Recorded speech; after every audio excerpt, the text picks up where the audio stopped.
네, 오늘 너무 아름다우신 교수님 두 분 모시고 드라마 이상한 변호사 우영우에 대한 이야기를 좀 나누어 볼까 하는데요. 요새 거의 신드롬급의 화제가 되고 있습니다. 드라마가 이렇게 화제가 되면서 이제 자폐 스펙트럼에 대해서 많은 분들이 좀 관심을 갖게 되는 것 같아요. 실제로 이제 우영우가 나는 자폐 스펙트럼을 갖고 있습니다. 이렇게 소개를 하기도 하고요. 저는 자폐 스펙트럼 장애를 가지고 있어. 여러분이 보시기에 아스퍼거 증후군이다, 말이 뭐 어눌하고 서번트 행동이 증후군이다, 어색할 수 좀 말들이 있습니다. 많은데 제대로 구체적으로 설명을 해주시면 좋을 것 같아요. 정답부터 이야기를 하자면 우영우는 아스퍼거 증후군이기도 하면서 서번트 증후군이기도 하다고 말씀을 드릴 수 있을 것 같아요. 이제 아스퍼거 증후군이라는 거는 쉽게 말해서 고기능 자폐라고 할 수 있는데 자폐 스펙트럼 장애에서 한 70% 정도는 지적 장애 수준에 해당하는 사실 인지 기능의 저하가 같이 동반되거든요.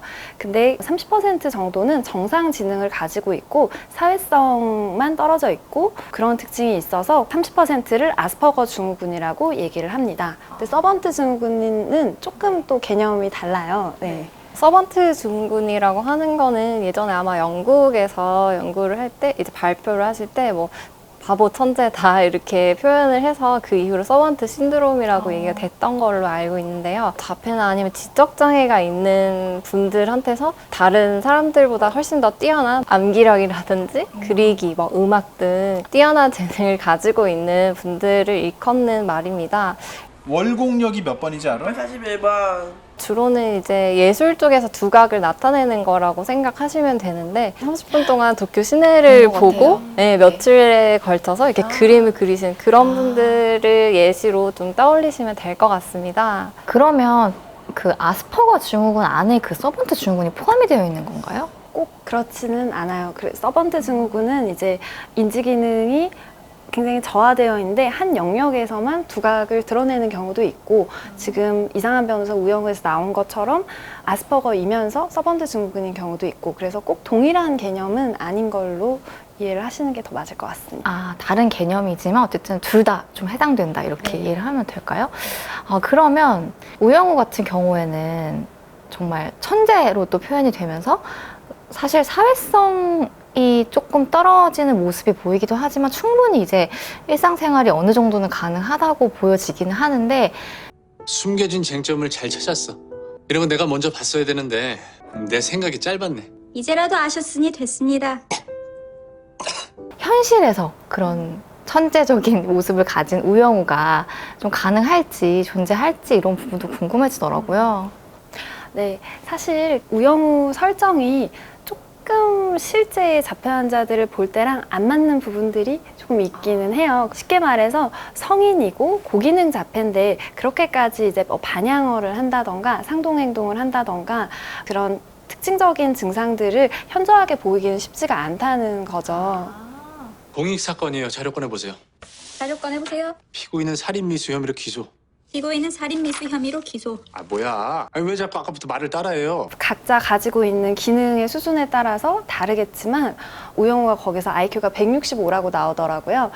그 정도의 인지 기능이면 조금 티나지 않는 정도로 약간 저 사람은 사람들이 어울리는 거 싫어하고 자기 것만 하는 사람? 이 정도로 이제 우리 주변의 회사에서도 볼 수 있는 경우가 충분히 있을 거라고 생각을 합니다. 변호사든 아니면 뭐 예술 쪽에서도 두각을 나타내는 분들이든 자폐 성향이 있는 사람들은 있을 수 있겠다. 그러니까 다르게 말하면 사회성이 떨어지는 사람들은 어디에나 있을 수 있다고 생각합니다. 마지막으로 우리 사회에서 이제 우영우와 비슷한 분들은 꽤나 많이 볼 수 있다라는 말씀을 주셨는데 우리가 그분들과 같이 살아가려면 또 어떤 것들을 좀 생각하면 좋은지 전문가 입장에서 설명 주셔도 좋겠습니다.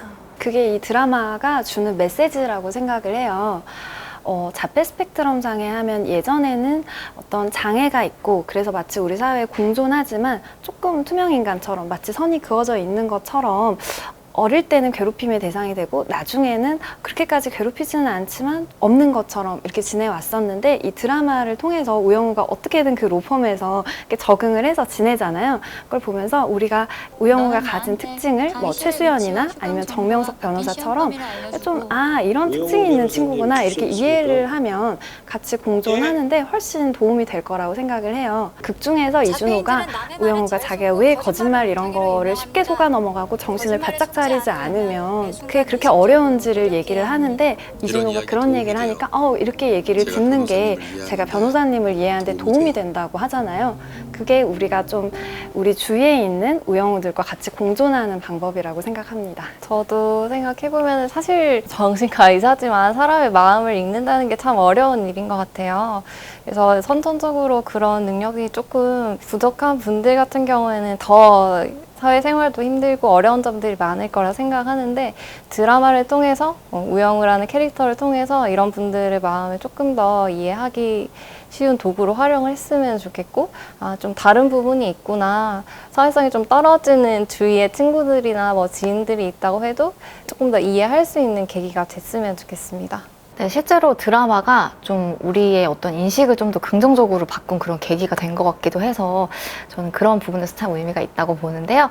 오늘 두 교수님께 감사하다는 말씀 드리면서 영상 마무리하겠습니다. 감사합니다. 감사합니다. 거짓말을 마치 못할 것 같아서 그랬는데 그거 보면 되게 능숙하게 거짓말 하거든요. 되게 티나게 거짓말하지 않았어요? 아니 무슨 김밥이 3,500원, 4,000원씩 해? 무서워서 못 먹겠네. 방금 속으로 저 여성이 진상이라고 생각했습니까? 둘이 뭐야? 아저씨 딸이야? 딸리 빌려서 손님한테 욕한 거야 지금? 아이고, 딸 아니에요.